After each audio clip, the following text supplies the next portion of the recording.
इस्लाम ने औरत को क्या मकाम दिया? कुरान और सुन्नत की रोशनी में एक ईमान अफरोज बयान। बिस्मिल्लाहिर्रहमानिर्रहीम। अस्सलामु अलैकुम वरहमतुल्लाहि वबरकातुहू। आज हम एक ऐसे मौजू पर बात करेंगे जिसके बारे में दुनिया में बहुत सी गलत फहमियां पाई जाती हैं, और वो है इस्लाम में औरत का मकाम। कुछ लोग कहते हैं कि इस्लाम ने औरत को महदूद किया, लेकिन अकॉर्डिंग हम तारीख का मुताला करें तो मालूम होता है कि इस्लाम से पहले औरत की जिंदगी निहायत तकलीफ दे थी।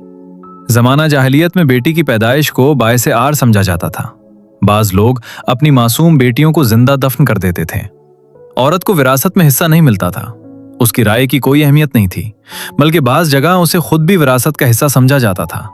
अल्लाह ताला ने इस जुल्म का जिक्र करते हुए फरमाया, और जब जिंदा दफन की गई बच्ची से पूछा जाएगा कि उसे किस गुनाह पर कत्ल किया गया था, फिर अल्लाह ताला ने अपने महबूब हजरत मोहम्मद सल्लल्लाहु अलैहि वसल्लम को दुनिया में रहमत बनाकर भेजा, और इस्लाम ने औरत को इज्जत, तहफ़्फ़ुज़ और हुकूक अता किए।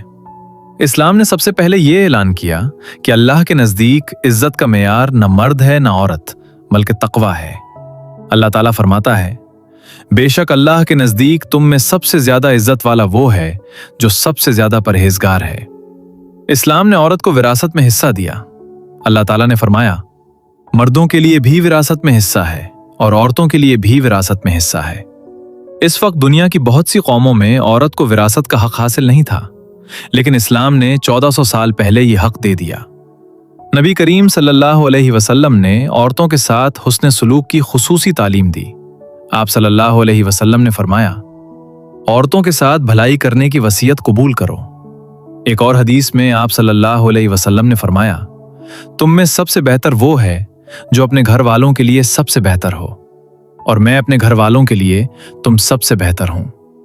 जरा गौर कीजिए, रसूलुल्लाह सल्लल्लाहु अलैहि वसल्लम ने अजमत का मेयार दौलत, ताकत या शोहरत नहीं बनाया, बल्कि ये बताया कि बेहतरीन इंसान वो है जो अपने अहले खाना के साथ बेहतरीन अखलाक रखे।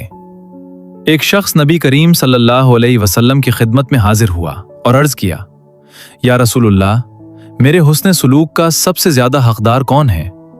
आप सल्लल्लाहु अलैहि वसल्लम ने फरमाया, तुम्हारी माँ। उसने दोबारा पूछा, फिर कौन? आप सल्लल्लाहु अलैहि वसल्लम ने फरमाया, तुम्हारी माँ। तीसरी बार पूछा, फिर कौन?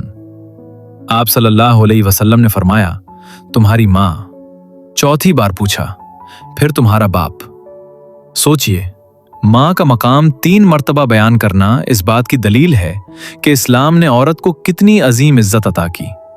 इस्लाम ने बेटी की परवरिश को भी जन्नत का जरिया करार दिया।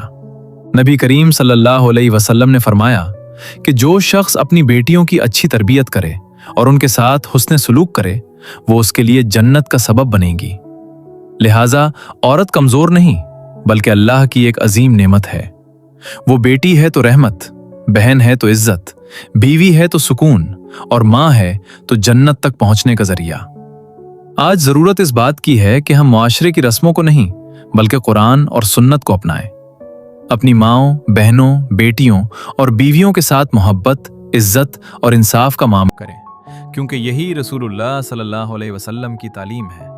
अल्लाह ताला हमें ख़वातीन के हुकूक अदा करने, उनका एहतराम करने और कुरान और सुन्नत के मुताबिक जिंदगी गुजारने की तौफीक अता फरमाए। आमीन या रब्बुल आलमीन।